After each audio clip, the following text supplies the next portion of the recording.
What's up, cows? So I was gonna make a video on the movie Ambulance a couple weeks ago, but now I'm just gonna tell you how much it sucked. For starters, it only took 38 days to film this movie. Compare that to the Emoji Movie, which took 2 years. It also grossed what it cost to make the Emoji Movie. So if they wanted, they can take all the money they made from Ambulance and make another Emoji Movie and have it still make more than what it made and cost to make Ambulance. It also doesn't help that Michael Bay's last film was criticized for its drawn-out chase scene, so what does he go and do? He directs a whole movie that's just one big chase scene. And in Los Angeles, there's not one part of this movie where you're like, hey, I know that place, or hey, I live right by there. The LA could have stood for Louisiana and it wouldn't have made a difference. Are you guys ready for the storyline? Holy shit. So apparently the two main characters are adoptive brothers. Only one needs $231,000 for his wife's surgery, and the other just so happens to be a lifelong criminal who's about to rob a bank for $32 million. But instead of starting a GoFundMe for his wife, he agrees to be the getaway driver. Yes, it is. It's Mel Gibson. That's your name. It's not my name. Well, it should be. And then to set up the ambulance part of the movie, we see these two EMTs save a little girl who's been impaled through the stomach.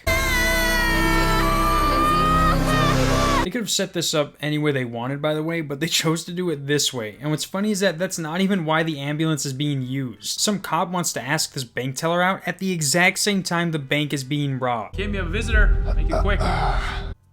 What's that? No, yeah, he gets shot. And then for some reason, some cum drops on his face. Obviously that's not what it is, but what the fuck is that? That is, I slowed this down and rewatched it over and over, and that is either cum, but they get the ambulance only to have the cops find out they have the ambulance 2 minutes later. Suspects have hijacked a red and white ambulance. And you're all like, hell yeah, time to meet the boss. And then a fucking British Fiat pulls up, and the cop from No Country for Old Men gets out in a USC hoodie and is like, talk to me, what we got going on? Talk to me. A federal bank is being robbed. Meanwhile, the girl they kidnap with the ambulance tries to get away but doesn't even get far before she runs back because the cop starts dying.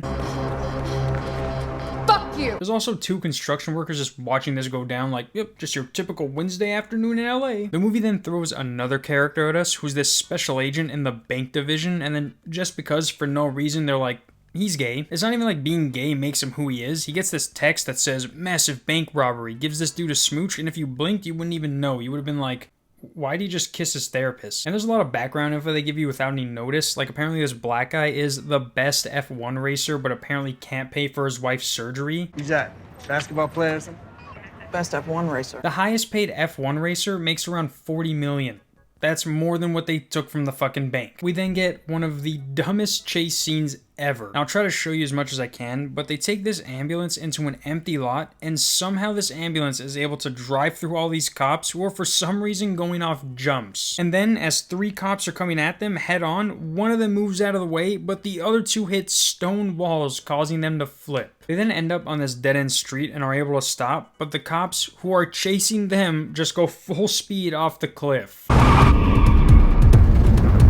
Seeing that their options are limited though, they call up this Mexican guy to go steal some ambulances so they can do a Texas switch, which is basically one car goes under a bridge or whatever and a different car comes out the other side. He then calls up his assistant, who's played by Wale, and then starts arguing with him about these stuffed flamingos that were supposed to go to his other property and how soccer is called football, while at the same time asking him for a spray gun. They try and add a lot of chaotic comedy throughout this, but it's basically jokes you would see on this current season of SNL. I don't care about your dumb sport and your dumb ball. It's football, and it's actually the most sophisticated and the biggest game in the world. The gay cop then meets up with a midlife crisis cop, and you're like, finally, some story development. Only to find out the cop who specializes in stopping bank robberies was best friends with the guy who specializes in bank robberies.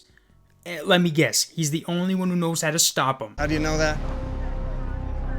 We used to be friends. So now the cop in the ambulance is getting worse, and they have to FaceTime these surgeons who are telling the EMT what to do, and they're like, whatever you do, do not let the spleen pop. So remember when they asked Wale to bring the spray guns? Well, this is how that turned out. Neon green, I told you blue. I said blue. This next part is probably my favorite. It's still dumb, but it's my favorite part. So the cops are all like, we're hacking into his AirPods because that's a fucking thing. And instead of hearing them talk, we hear this. Right here it is.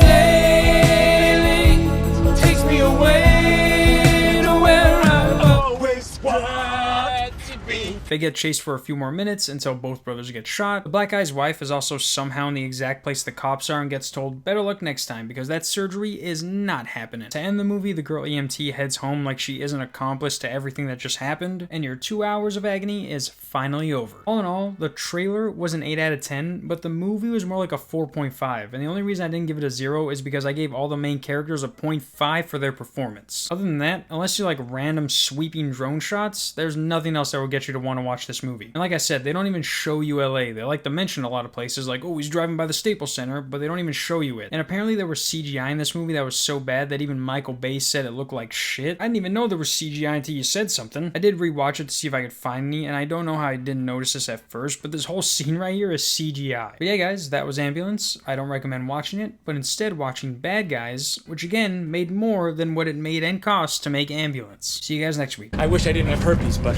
you know, we all gotta go with what we got.